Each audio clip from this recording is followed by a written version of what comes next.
ముద్రగడ ఇంటి దగ్గర ముద్రగడ కూతురు క్రాంతికి వ్యతిరేకంగా భారీ ఎత్తున నినాదాలు చేశారు. ఆమెను అక్కడి నుంచి పంపించేయాలి అంటూ కోరుతున్న దృశ్యాల్ని కూడా మనం చూసాము. కానీ అత్యంత భద్రత నడుమ అత్యంత కష్టంగా ముద్రగడ కూతురు క్రాంతి తన తండ్రికి చివరిసారిగా నివాళులర్పించేందుకు అక్కడికి చేరుకున్నప్పటికీ కూడా కనీసం అక్కడ పూలు వేసి తన తండ్రిని ప్రశాంతంగా ఒక 2 నిమిషాలు చివరిసారిగా చూసుకునే అవకాశం కూడా క్రాంతికి లభించలేదు.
ముద్రగడ పద్మనాభం భౌతిక కాయాన్ని మనం చూస్తూ ఉన్నాం. కిర్లంపూడిలో నెలకొన్న ఒక టెన్షన్ వాతావరణాన్ని కూడా మనం చూడొచ్చు. కూతురు క్రాంతి తండ్రికి చివరిసారిగా నివాళులర్పించడానికి వెళితే స్వయంగా కుటుంబ సభ్యులే ఆమెను అడ్డుకోవడంతో ఆమె తట్టుకోలేక గట్టిగా అరుస్తూ నివాళులర్పించలేని పరిస్థితి నెలకొనడంతో ఏడుస్తూ అక్కడి నుంచి వెళ్ళిపోతున్న దృశ్యాలు, క్రాంతిని దూషిస్తున్న దృశ్యాలని కూడా మనం చూస్తూ ఉన్నాం. ముద్రగడ భార్య క్రాంతి అమ్మ కుటుంబ సభ్యులు అందరూ కలిసి ఎందుకు వచ్చావు ఇక్కడికి నువ్వు అంటూ నినదిస్తూ ఉన్నారు.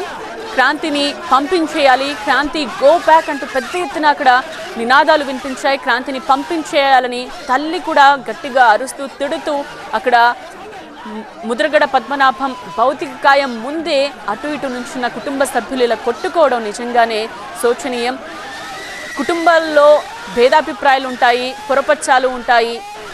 కానీ ఇలాంటి సందర్భంలో అందరూ ఒక్కటై చేయాల్సిన కార్యక్రమాలని పూర్తి చేయకుండా ఇలా ఒకరినొకరు తిట్టుకుంటూ అక్కడ ఒక టెన్షన్ వాతావరణం క్రియేట్ చేయడం మాత్రం ఆందోళన కలిగిస్తూ ఉంది. క్రాంతి వెళ్ళిపోవాలంటూ ముద్రగడ అభిమానులు పెద్ద ఎత్తున నినాదాలు చేస్తూ ఉన్నారు. క్రాంతి గో బ్యాక్ అంటున్నారు. దీంతో కిర్లంపూడిలో ఉద్రిక్త వాతావరణం నెలకొంది.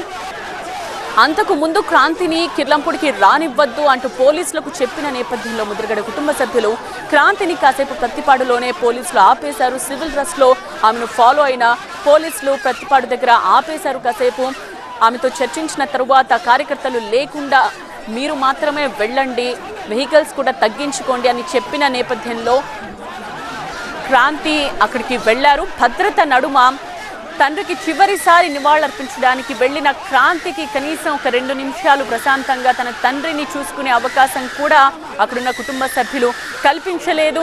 ఒకవైపు ముద్రగడ భార్య రోధిస్తూనే ఉన్నారు, మరోవైపు క్రాంతి రావడంతో కాస్త కోపోద్రిక్తులైన ఆవిడ అక్కడే దూషిస్తూ ఎందుకు వచ్చావు అంటూ ప్రశ్నిస్తోన్న తీరును కూడా మనం చూసాం. మొత్తానికి క్రాంతి గో బ్యాక్ అంటూ పెద్ద ఎత్తున నినాదాలు చేయడంతో అక్కడి నుంచి క్రాంతిని తీసుకువెళుతున్న దృశ్యాల్ని కూడా మనం చూడొచ్చు.